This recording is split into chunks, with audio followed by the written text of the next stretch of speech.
thing you can't buy. I mean, I can buy anything I want, basically, but I can't buy time. And so to have time is the most precious thing you can have. I better be careful with it. Yeah. There's no way I will be able to buy more time. And living in Omaha makes that easier. That makes it a lot easier. I for 50, whatever it is, 50, well, then for 54 years, I've spent 5 minutes going each way. Now, just imagine that was a half an hour each way. You know, I know the words to a lot more songs, and that's about it. It adds up, doesn't it? Yeah, it really adds up. Add up. No, if you're talking an hour a day difference coming and going, and that's 2.5% of the person's work week. That means 40 years. You're talking about a year. It's 35 years ago, and believe me, that does not strike somebody that's working 40 hours a week and trying to support a couple kids on it and finding, and that their income has remained the same or is less, or they just aren't participating, or they're threatened by forces they can't comprehend. They can't. The market system just pays more and more. Just think. Say you're a middleweight boxer. I mean, in the 30s you were limited to, you wouldn't even get on the undercard at Madison Square Garden, and it was limited. But then television comes along, and cable comes along, and pay-per-view, and tens and tens of millions of dollars. So at the top, it's terrific. But if you're the 45th best middleweight in the country, it's pretty much the same as it used to be in the 30s. So the spread gets wider. If you're Frank Sinatra, you're a lot better off if you've got television than if you can just play at some theater in New York, like where you started. It's magnified, but throughout. I mean, if you've got a good business idea, you can get it capitalized and become worth billions just on the idea. So it's just tougher. Whereas, you go back to 1800, and if you were reasonably strong and willing to work hard, you were worth 90% as much on a farm as the very best guy. It just the differential, and it'll keep widening. The market system will push it in that direction. But government is there to. And what would you change if you could? Well, I would change the earned income tax credit big time. Yeah. I am where I am. Not by myself at all. I mean, there's 320 million Americans out there, and there's a lot of crosses over at Normandy and everything else, I benefit enormously by having come along when I came along and where I came along, and some people did, and some people didn't. And there's nothing wrong with a market system that rewards anybody that makes life better for millions of people. They ought to get enormously rewarded, but you got to take care of the people that just don't fit well into that particular niche. I mean, if this country paid off based on athletic ability, I mean, I could study 8 hours a day and have all these and I'm still gonna I'll get in the ring or something like that, and 10 seconds later I'm on my back. So the talents that get rewarded in the market system are important because they bring us more of the goods and services that the country wants, and they make all kinds of improvements in how we live. Just incredible, but they leave people behind, and it won't be solved simply by education. You want everybody to. And is it the responsibility of government to do something about this? Sure it is. The average person today lives better than John D. Rockefeller did when he was alive. That is true. The richest man in the world at the time. Yeah. Lives better. You live better, and in terms of your entertainment choices, your travel choices. I mean, John, he couldn't buy them. And that's in one lifetime. It's amazing. What brings you the most satisfaction beyond family? Well, my greatest satisfaction is just staying in good health. I mean, when you're 86, you look at this a little differently. So you're in good health? Oh, yeah. I enjoy every day. I enjoy. But what is it that you enjoy? Well, I enjoy running Berkshire. Yeah. I mean, if you get right down into my psyche, that's what I want to do. Yeah, no, it's been my painting for 50-some years. I get to paint what I want. I don't have to do follow what Wall Street is telling me to do next quarter or something like that. So I own the brush, I own the canvas, and the canvas is unlimited. Now that's a pretty nice game, and I get to do it every day with people I like. I don't have to associate with anyone that causes my stomach to churn. If I were in politics, I'd have to smile at a lot of people that I want to hit. Don't talk to them. It's really, I've got a good deal. I'm hanging on to it. I often repeated the story. Brooke Astor once said to me, "I spent too much of my life worrying about what people thought of me, and then I only care about what I think of them now." Well, Brooke, I love Brooke. She was good. I only want to see people that I like. Yeah, and my business I'm lucky that way. I mean, business is so much easier than philanthropy. Philanthropy may be a whole lot more important, but in business, you're looking for kind of easy choices. You're looking for people that you like to associate with, and I mean, to an extent, I can create the world around me. You're saying to me, if somebody walked in your door and they want you to buy their company, and you saw it as a golden goose with a farmer I didn't like? Yeah. I would say no. You'd say no, because even though you knew it would. Charlie, marrying for money is probably a bad idea under any circumstances, but if you're already rich, it does not make any sense at all. But the satisfaction, I mean, what's the metric of satisfaction? It's really doing a decent job of running a place that gets harder to do because of size, but over time. But it's working with a whole lot of people on interesting. It's like Gene McCarthy said, I think, about being a football coach. I mean, it's just difficult enough to make it interesting, but it really isn't that hard. When you get McCarthy said that? Yeah. Well, he had a way of getting people a little irritated sometimes. I would say this too, Charlie. Now at 86, I mean, I've seen a lot of people that have gotten older, and I've never seen anybody that is 70 or pick an age who felt good about their children that felt bad about their life. You know, in all my experience, I mean, you've never seen anybody who felt good about their children that also felt bad about their life. Yeah. And I've seen plenty of people with lots of money where it hasn't worked out well in the family. They didn't feel good about their children, or the children didn't feel good about them. You know, I mean, but whichever way, I mean, but they failed at the most important teaching job they had in personal relationship, and sometimes it happens for extraneous reasons, but I really have never met anybody, regardless of their economic circumstances, who felt their life was a failure, who felt they'd been if their children had become if they love their children, and the children were doing absolutely, they felt good about what they brought them into the world when they their achievements and they felt like they had equipped themselves for the future. Yeah, I knew one fellow was extraordinarily rich. He'd put a lot of money in his kid's name. He didn't want them to have any control over it. Once a year, he would have dinner with them and try and get them to sign their income tax return in blank. Now, just imagine that, with, in this case, 4 kids, none of them, he wanted to have enough confidence in them or to have, it's just crazy. I mean, he would woo them during this dinner and they knew exactly what was going on, and once a year, and then he'd bribe them sort of to sign their income tax return in blank so he could file and they wouldn't know what they had. I mean, that when you have adults, I've seen just time after time when people have been successes. I've seen plenty of the other too, but successes in business, a failure, and I don't think they feel that good about life. What is it that you two share? What makes this friendship so satisfying for both of you? Well, I think we both certainly share a curiosity about the world, and we come from 2 different but related worlds. So I think we probably spent about 10 hours of this 1-hour visit that Bill was scheduled on July 5th, 1991. His mother had to talk him into it. And we weren't halfway. I mean, we had gotten no place in terms of our eventual agenda just in that time. In fact, the governor of Washington came by, and Bill's dad had to come into the bedroom and pull us out of it. We didn't want. He was a little embarrassed we were talking to him.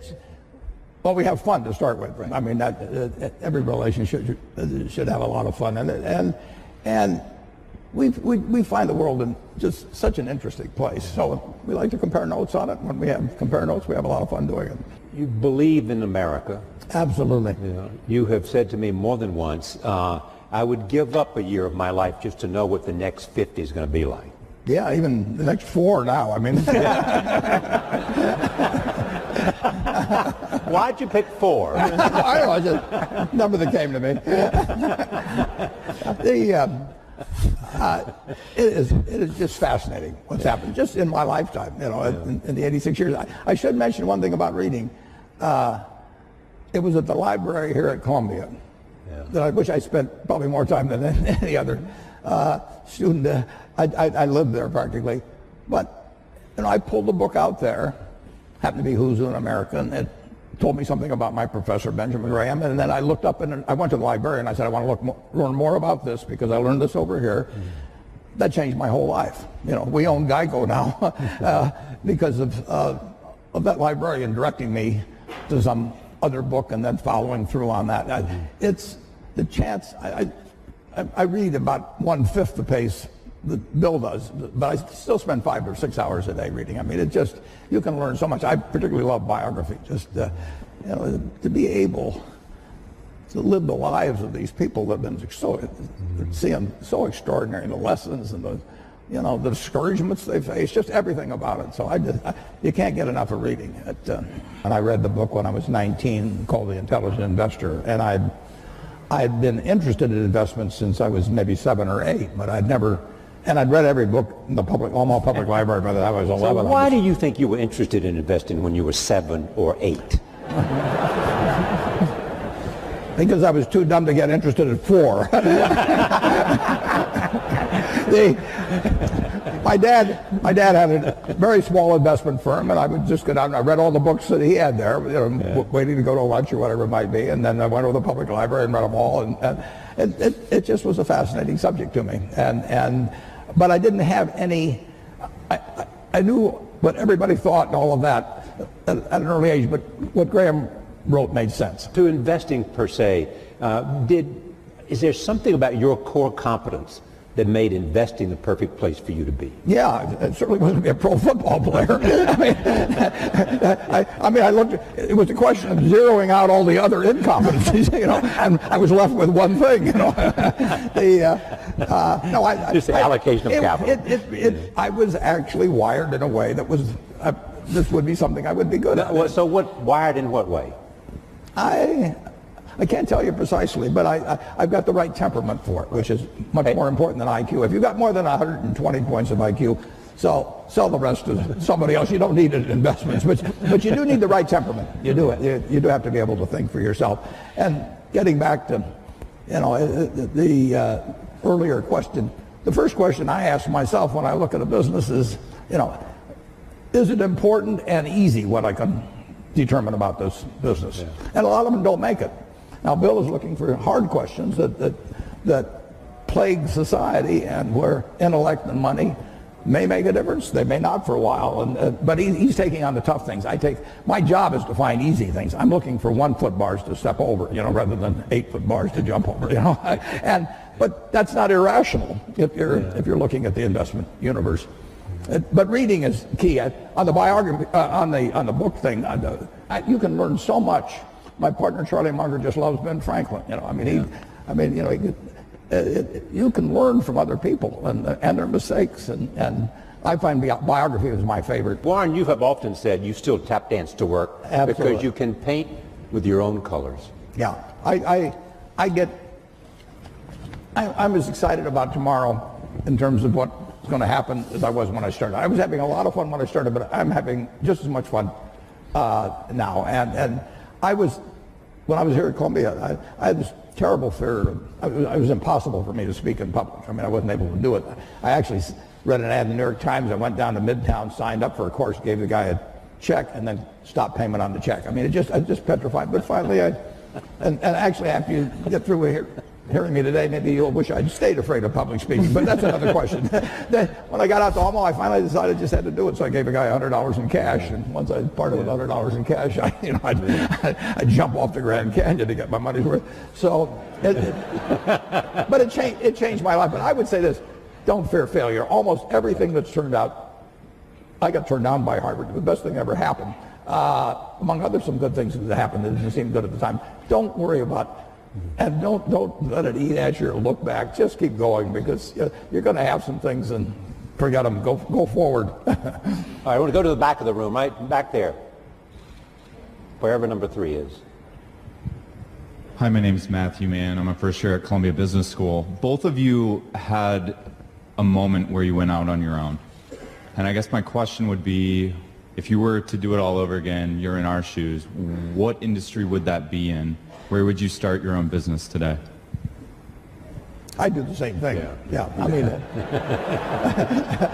for one thing, I'd be a failure at anything else probably. I mean, I'm not gonna. No, I mean, I had fun when I was in my 20s, my 30s. Now I'm 86, and I'm having fun. And so I advise students as much as possible look for the job that you would take if you didn't need a job. I mean, don't sleepwalk through life, and don't say it's all going to be great. I'll do this and I'll do that, and I'm just marking time to get to be older. That, as I've told people, that's like saving up sex for your old age. I mean, it just is not it is not a good idea. Yeah.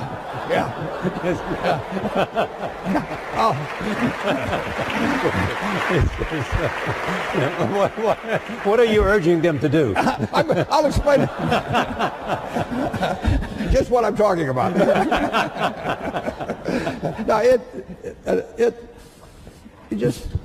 you really want to be doing what you love doing, and you can't necessarily find it on your first job. Right. But don't give up before you find it. Many industrial-based communities have been severely affected with higher levels of unemployment due to the increasing utilization of automation, which ends up displacing workers. What do you believe is a possible solution to unemployment arising from automation?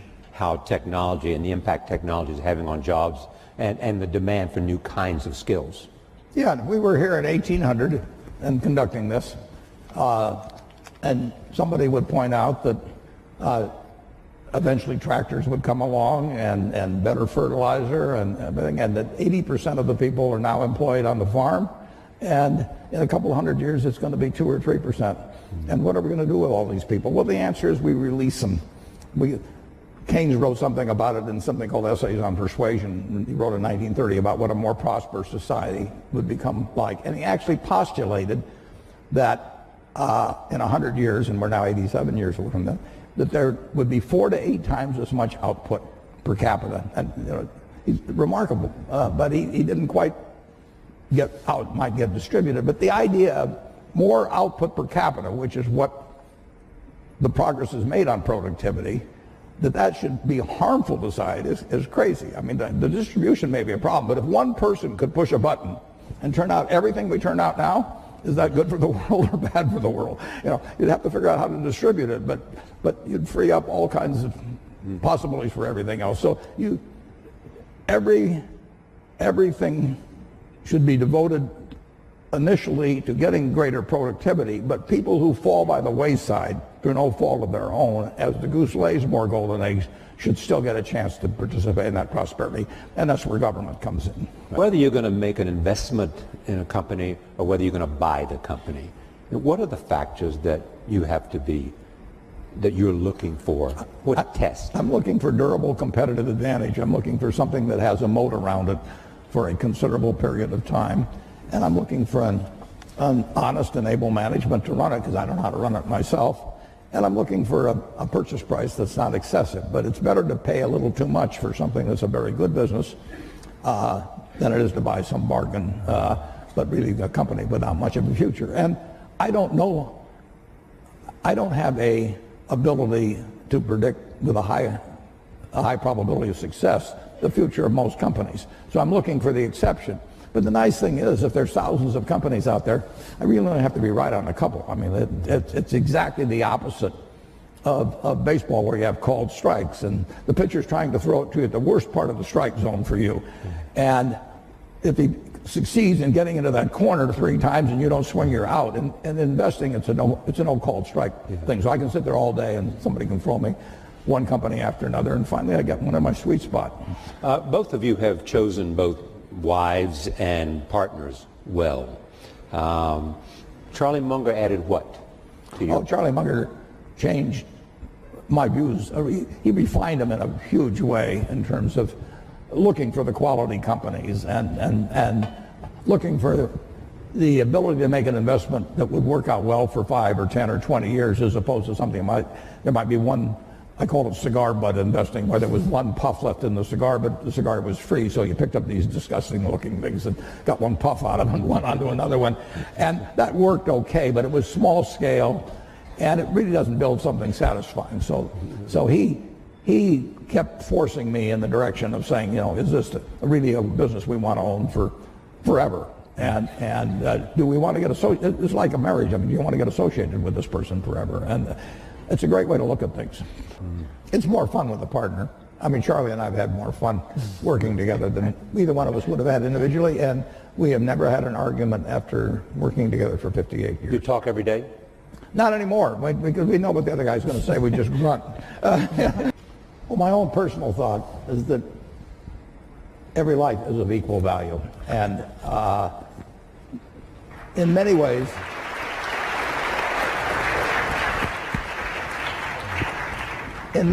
if you have a limited number of dollars, you actually can do more for more people outside the United States. We do have greater resources here for our 320 million people than exists around the world for 7+ billion people. So if you can improve the lot of more people by intelligently spending $1 billion or any other number in other areas of the world actually than here. And I get, coming from Omaha and having the money I have, people can say, well, why not spend it all in Omaha? You know, you grew up here in Omaha, it's done all kinds of things for you, and I absolutely acknowledge that.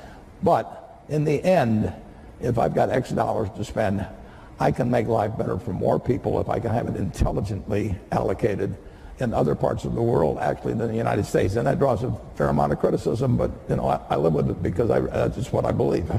All lives have equal value is really the driving force Absolutely. behind the foundation. I'm an accident. I won the ovarian lottery when I was born in the United States in 1930. It was 40-1 against me. I was male. Now it's 80-1 against being a male in the United States in 1930. I was just plain lucky. My life had been far different. Bill always said if I'd been born a long time ago, I'd have been some animal's lunch because I can't run fast and I can't climb trees and everything. You know? And I'd be saying, I allocate capital, you know. It wouldn't work. And, you know, I was lucky. But 79 out of the 80 weren't as lucky as I was at that time. If you go back 100 or 150 years, people got wealthy by making some money from the first oil refinery or steel and mill and building another one, and Henry Ford would build a plant to build cars, and then it would be from retained earnings, which eventually turned into cash. Now you can get rich very young just by having an idea, right. And you can get that idea monetized and capitalized in a way that you cannot believe. So we are particularly interested in getting younger people interested in philanthropy because there are huge fortunes by people that are now in their 20s and 30s, and just think of what the potential for that group. And so this thing has worked out way, way better, including getting younger people to join us. Are there any major life lessons that you two have learned through your personal experiences? Well, it's a very important question. And the more you will move in the direction of the people that you associate with. So it's important to associate with people that are better than yourself, and actually the most important decision many of you make, not all of you, will be the spouse you choose. Right. And you want to associate with people who are the kind of person you'd like to be. You'll move in that direction, and the most important person by far in that respect is your spouse. I can't overemphasize how important that is, and you're right. The friends you have, they will form you as you go through life, and make some good friends, keep them for the rest of your life, but have them be people that you admire as well as like. You have said to me about Susie, your late wife, I was a mess until I met Susie. I think that's understating it.